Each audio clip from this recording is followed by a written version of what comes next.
তুমি এদেরকে নিয়ে এবারে এসে ঝামেলা করছো, বাড়ি চলো সব। দাদা আপনি না থাকলে কিন্তু এরা যখন তখন অঘটন ঘটিয়ে ফেলবে, আর তখন আইন কিন্তু আপনাকে ছেড়ে দেবে না। ঠিক আছে ম্যাডাম, আমি যতক্ষণ সঙ্গে থাকবো এর তো কোনো ঘটনা ঘটাবে না। দেখেন একে আর একে কখনো একা ছাড়বেন না, আর একে একে কখনো একা ছাড়বেন না। এবার বলুন এদের সবাইকে সুরক্ষিতভাবে কি করে আপনি নদীর ওপারে নিয়ে যাবেন? কেন নৌকোয়? এটা মায়াতরি, এই নৌকায় ঠিক 3 জনকে যেতে হবে আর 2 জনকে ফিরতে হবে।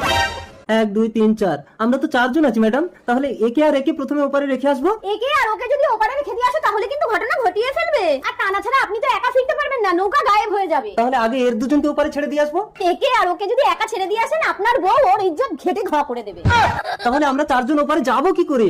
মাথা মোটা একে আর ওকে প্রথমে নিয়ে যাবেন, একে ওপারে ছেড়ে আপনার বউটাকে নিয়ে চলে আসবেন, তারপর এই 2 নম্বরটার সাথে আপনার বউকে নিয়ে যাবেন, 2 নম্বরটাকে রেখে আপনার বউকে নিয়ে চলে আসবেন। তারপর শেষে ওপারে যাবার জন্য 3 জন পাবো কোথায়? আরে আমি যাবো সঙ্গে। তুমি কেন সঙ্গে যাবে? তুমি যা মাথা মোটা, আমাকে না নিয়ে গেলে তোমার বউ তোমাকে খাই করে ফেলবে। জীবনের নৌকা চলে